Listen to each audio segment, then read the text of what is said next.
Hi, I'm Sarah Grace McCandless, and welcome to OnBrand, where we take a closer look at the desire for true connection between consumers and the brands that they engage with and support. Now, within this desire for a two-way relationship, people are really seeking out brands with purpose. And that is certainly the focus of our conversation today. Timing with Giving Tuesday, which actually started about 8 years ago. And that kind of grew out of this desire to kind of have some counter programming, if you will, to the more retail centric things that are going on during this holiday season, Black Friday, Cyber Monday. Giving Tuesday was really born to drive a lot of that support towards organizations, nonprofits, charities, and whatnot. And today, my guest represents a member-driven organization that certainly does so much for so many people across the board, and including on the volunteer side. So we're going to talk a little bit more about that today. But first, I want to welcome to OnBrand Viviana Pagán-Muñiz. She leads the strategic execution for AARP's Help Center, which is a newer initiative and lives virtually online. And we're going to talk about that in a little bit. But Vivi, welcome to OnBrand. Hi, great to be here. We're so excited. We're so excited to have you here. So, I was thinking about our conversation today. And one of the things I talk a lot about with this show, I use the words brand and consumer, or brand or customer, right? And I got to be honest with you, sometimes that word customer or consumer almost feels a little impersonal because we're talking about connection. It feels, we want to talk about people and person. Well, with AARP, we talk about members and we talk about membership. And that's a great place to start. So I'd love to know and just have you explain a little bit about what membership means and tell us a little bit about AARP and the initiative. All right. So, our purpose as an organization is to empower people to choose how they live as they age, no matter if you're a member or if you're a person that belongs to the 50 plus community of the United States of America. But membership for us is, not only a fee that you pay into, it is kind of our whole kind of family, a nationwide family of people that belong to the organization and participate in our organization in different ways, right? As a member, you can attend in-person events, even though COVID has definitely impacted that. As a member, you can participate in our advocacy work, you can volunteer with us, and also you can take advantage of the member benefits that we have, worked for with our providers, which are, discounts in different areas of your life.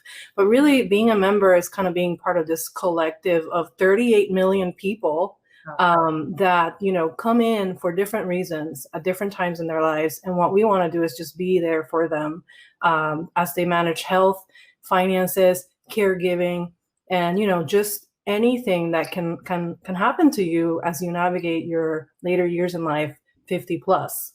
Mm-hmm. And I say 50 plus because a lot of people think, oh no, I don't have the AARP age to join yet. That's for my mom, who's 70, right? And it's not really true. I wanna break that stereotype today. Yeah, there are some misconceptions around what that means and who this is for. And I'm really excited to talk about that. And really, I think some people are going to be surprised too, particularly some of the initiatives that you've been spearheading and leading.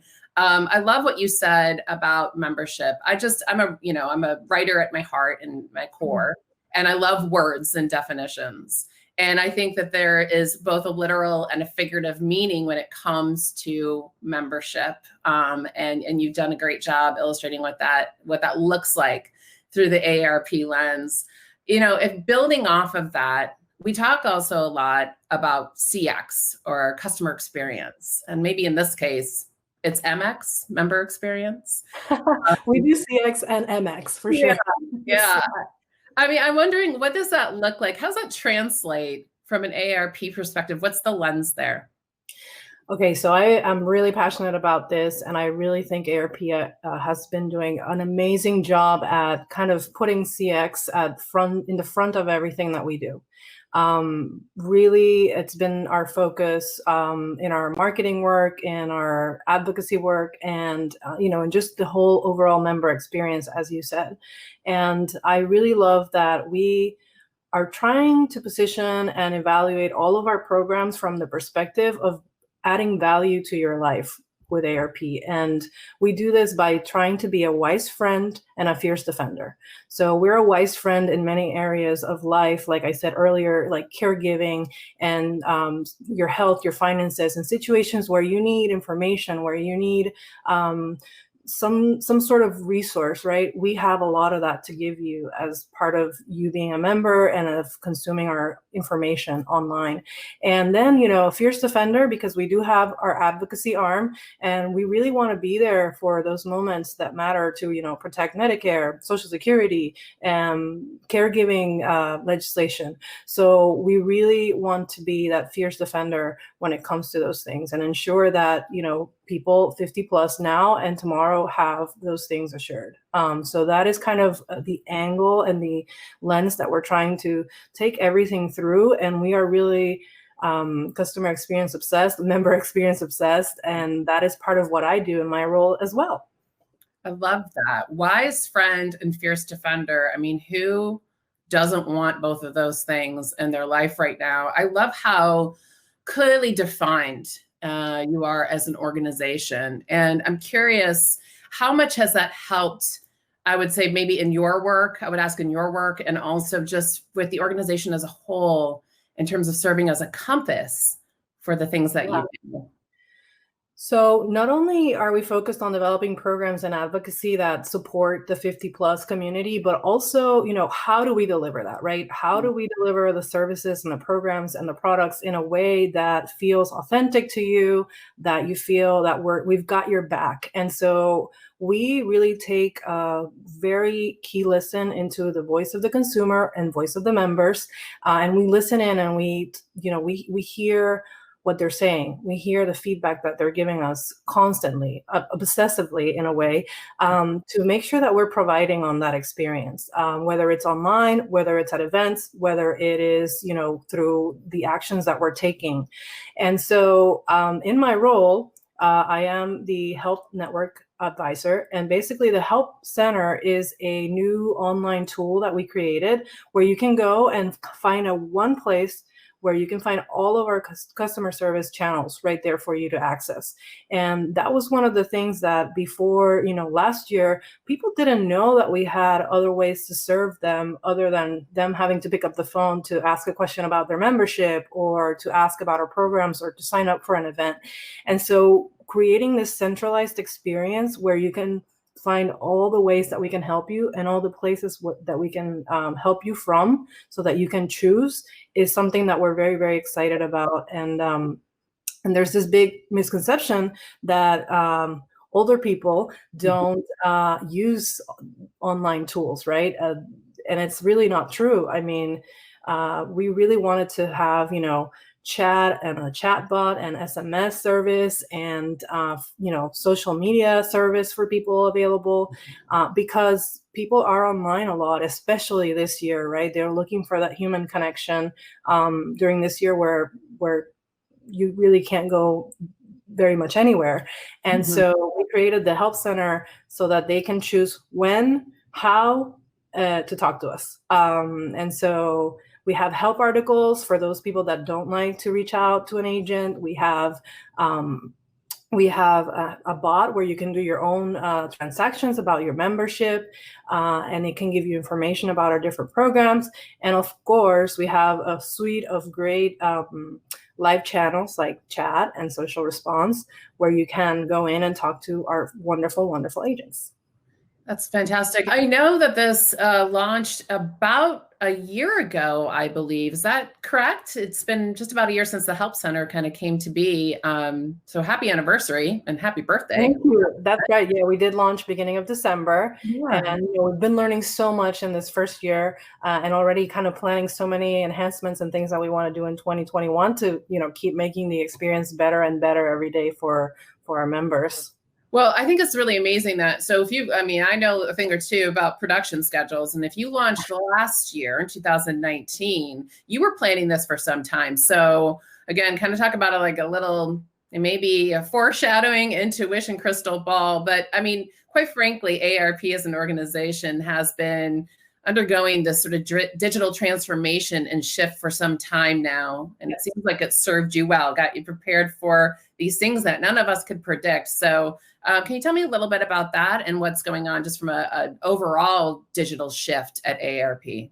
Absolutely. So like you said, we're undergoing this digital transformation. And what we want to make sure is that we're poised to serve our members of this generation and the next, right? People are now expecting to have certain functionalities and certain features available when they go online from companies. Amazon and Netflix and all these other brands have really set a precedent. And so we really had to have something where they could go in and find the help that they need, where they want it and how they want it. So the Help Center kind of just brings that all together into one place, and they can serve, their account management needs. They can ask questions about the organization, and anything that they need help about related to AARP, we're there to cover for them. Well, and that kind of ties us back to something you mentioned before, these breaking down these stereotypes or these assumptions, and that's including that the AARP audience is not online, not digital. Clearly, that's false. That is so false. And just so you know, Gen Xers are 50 now. So Gen Xers grew up with the internet a little bit, and millennials are just 10 years away from being 50, or even some are already kind of closer than that. So we have to be ready for these new generations. And also, there's 60, 70, and 90 and 80-year-olds that absolutely also prefer to go online to do something. So, we want to offer an alternative for each and every one of them. Yeah, for sure. And if you think about it too, it's not just, well, let me ask you, I should not make an assumption. Do you find too that it's not just the members who are accessing these digital resources, but maybe somebody else in their family too, who could be their child, their grandchild? So at this point, it's all digital, right? Fair to say? Super fair to say. And, we have a lot of users that have come to aarp.org, which is our main help, our main site, during the pandemic to look at resources to help their parents undergoing situations. Or, we've had people that are not members, but are looking to see what we're doing to help advocate, for people in nursing homes, or, need caregiving resources or financial advice. And our organization has done such an amazing job in pivoting into becoming a trusted source of information for coronavirus. And also just, like I said, pivoting some of our services that were in person before the pandemic to now offering things online. So having a site that is easy to manage, having a site that offers support to consumers is so important right now because of this pandemic. And I think, life changed for the foreseeable future. So we have to be ready and continue to, just improve upon the work that we've been doing up to this point. Yeah, I think that's a great point. And, I guess, again, you were sort of ahead of the game, of course. The planning started well before your launch last year in the winter. You've had about a year under your belt with this Help Center. Is there anything that's happened in the last year that you found proved to be very helpful to have, or kind of already in place, maybe in light of everything that's happened in the world in the last 12 months, or anything where it helped kind of shed a light on, hey, oh, wow, we didn't think about this, but now we're going to add this or develop this in kind of phase 2 as you go into year 2?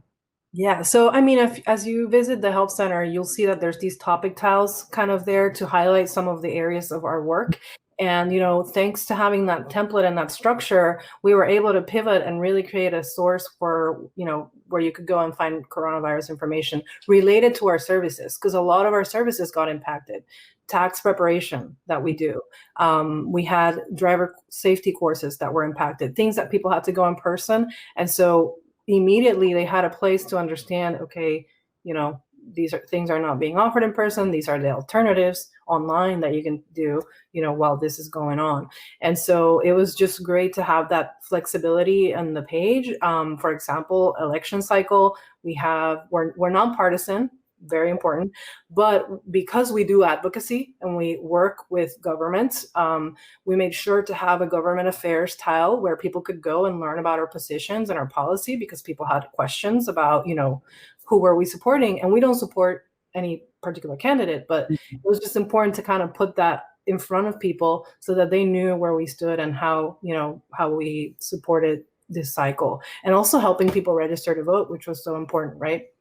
So that is one of the things that we love about this help center. It gives us that ability. And also, as we've learned from consumers, even though it's been an odd year, there's things like we like to call them pain points, right? That people still give us feedback about. So we're taking note again of all that voice of the consumer, feedback that we have. And we're already building on, okay, what is the next thing we want to improve? What is the next service that we want to provide online that is not available online right now?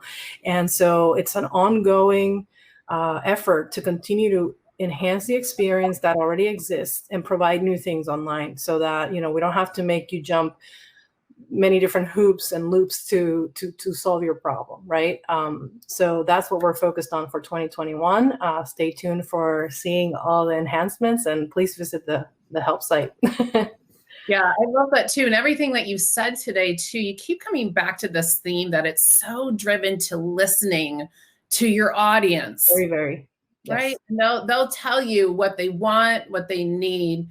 It's not necessarily defining the organization, but it's, again, helping to maybe see the areas that you want to spotlight or play up more. You might see some gaps or some areas that you needs that can be filled. And it sounds like that's a real driver from the get-go for what you've been doing in this digital transformation. Is that fair to say?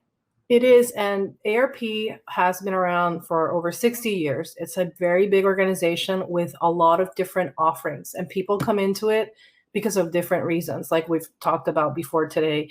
And so it's important to understand what is driving their motivations so that we can serve that up to them, and also learn, what continues to drive them once they're part of us. So that's why data and listening are so important, because we want to make sure that their needs are met.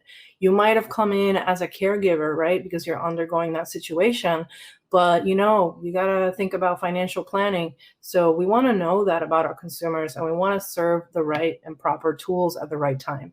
So listening is key for that. No life is static, right? We are always evolving and changing. So that's why, the wise friend and fierce defender really, to me as an employee, brings it together, because we just want to be there for you, be honest, be knowledgeable, be helpful. And, there's so many things we pay attention to in our daily life, other than, going to AARP, that when you get to AARP, we just want to make sure that we're serving you what you need. Yeah, and keeping that theme of, that wise friend and fierce defender, regardless of where you're interacting with AARP. It's clearly very prominent on this Help Center initiative that you're leading, also executed in your social efforts. What can you learn from those social conversations, do you think, in terms of, you talked a lot about insights? Is that a component of it as well? Absolutely. That's part of, one of the channels we look at a lot, and people are there. That's one of the virtual communities that we have, right, for our AARP members and non-members that follow AARP. So we learn so much from their comments. Like I said, sometimes, you got to grab those difficult comments and take the good out of it and learn from those. And other times, it's just that really the AARP love that kind of happens in that community is amazing. People that have been members with us for 20 years sharing, how AARP has impacted them positively. People that are grateful because we're advocating for, caregiving in their state. And so I think we learned so much from our Facebook brands, and also our Twitter presence and our Instagram. And I think people just make those connections even amongst themselves in our social communities. So we really, really love that. And I'll say, because again, we're so big, we are nationwide, right? So not only do we have our main Facebook page, the AARP page, but also there are state pages where, if you're interested in knowing what's happening in your community, what we're doing in your community, in your state, that's a great place to go and kind of join in and follow the conversation and be a part of the conversation. So we listen to all of that. And that's great to have something that's a little bit more localized to your specific area and state as well. And again, maybe, I love how we're breaking down the stereotypes here. What is the age sort of break here for AARP. Definitely a digital savvy, digital first type of audience and membership. The types, where are you on social? Having these sort of regional, state-specific areas to go to as well. I love just kind of reinventing what this definition is. I want to ask you a little bit more too. You mentioned the help center itself sounds, it kind of went out of the gate, but hit the ground running. You launched with a lot of content, and you mentioned a bot-driven experience as well. And Yes. that can be a tricky situation to get right. So can you tell me a little bit more about how the bot assists those who are visiting the site? Yeah, so our help center has a bot right when you click on chat, and basically we put the bot there because we wanted to make sure that there were options for people that don't necessarily want to talk with someone one-on-one and want to take care of certain transactions. So the bot can help you with anything account management related, updating an address, changing your name, getting your membership number, things like that. And also it can provide you information if you ask it a question about, what are your caregiving resources, right? It can point you in the right direction. So it's a little bit of a concierge. And if you are the type of person that does like to talk to an agent, then you can tell the bot, hey, I want to talk to a person, and it'll send you to a person. So we're just very excited that we have this ability now, because a lot of people used to call us on the phone just to say, hey, what's my membership number? Mm-hmm. And so now they have this other alternative where they can go and find that for themselves if they so wish. So it's about giving them options. Again, not everybody likes a bot, but also not everybody likes to pick up the phone and call. So it's giving everybody an option to do what they need to do. Well, and I think part of my personal philosophy, and what I talk to a lot of our partners about, is like, if you're going to be a bot, in most cases, it's best to be transparent that it's a bot experience. Yeah. Don't trick someone. People are very willing to embrace that. And to your point, things like a membership number, that doesn't need to be super personalized, right? But there's these other engagement and interactions. You want to use those technologies to free up your team to have those personalized engagements, right? Those more deep conversations or things, issues where they really need a person to intervene and help out, make things right, And so there's a lot of those more simpler transactions that now you can take care of this way, if you so like. And it's just very great. And I would say, our bot is kind of friendly, and it has emojis, and it's really great. So my team member who gets to optimize the bot all the time is also looking for ways to, again, be that wise friend and fierce defender, because we look at everything through that lens. Now it's just embedded in our souls, and we're very proud of, always thinking about how is the consumer going to receive this, right? That's our North Star all of the time. We don't want to just have a weird robotic thing, going through flows just because. So even your bot should be on brand, pun intended, but it's true, right? Because all the touch points, that's really what makes the experience. You wouldn't want that to feel disjointed. You're clearly with a very purpose led organization, and that's pretty transparent in the work that you do. That's not always as immediate for some other brands, companies, and organizations out there. Is there anything that you've learned in your experience with AARP that you think would be helpful for other brands to consider, even if they're not in that organization or nonprofit world? You don't have to be in a .org, right, to purpose-led. Anything that you've experienced that you think is sort of universal? I think ultimately looking at it from the consumer experience lens and asking yourself, is this the right thing to do? Would I do this as a user myself? Would this be acceptable? How would I feel if I received this level of service? That's just the universal questions, right, that we should ask no matter where we are. And I think there's more and more companies that are putting that heart behind the work, even though they're not, nonprofit, right?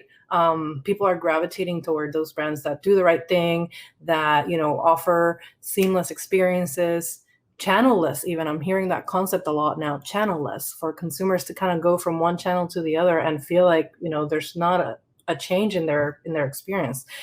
So I think that's what all brands really should strive for. And just heart. I think people know when you're just there to sell them something versus really offer them something that makes a difference in their lives. I love that. And I think that that's something that we can all get behind, right? And maybe even now, again, it's one of those things coming out of something like a pandemic, a global pandemic, that it's the silver lining is that maybe in the aftermath, we're thinking first with heart and not second, third, or last, or not at all. Yes. Kind of to tie things up, we're in the holiday season. Giving Tuesday it falls at the beginning of, the end of November, beginning of December. We should, of course, be carrying that heart and giving whenever we can. But is there anything in particular from AARP's perspective, initiatives around Giving Tuesday, or advice or, guidance that you'd like to share of ways we can continue to give? Well, first of all, I would suggest everybody visit the AARP Foundation website. It is our foundation, and we help low-income seniors in the United States. So, if you can, go make a gift over there. And also, visit our volunteer portal, which will show you opportunities for volunteering safely, some virtual, some in person, in this holiday season. Because I think, we still have to keep in mind that there's a lot of people going through things right now. And, it's just a great season and moment to help out however we can. But be safe most of all. Of course. And it sounds like that there are a number of resources available to really figure out what is the best fit and what your options are. Again, lots of different ways to volunteer and give back well beyond this holiday season. Hopefully more and more so. We won't lose sight of that as we go into 2021. Vivi, it was so great to have you here today. I encourage everyone who's listening to check out AARP.org, take a look at the Help Center, talk to AARP online and on social as well. So much we learned here today. So thank you for sharing more about the organization, helping to break down some stereotypes and talk about this really incredible Digital Help Center initiative. It's been my pleasure. Thanks for inviting us, and thank everybody for watching and listening today. Happy holidays. To you too. Take care. Thank you.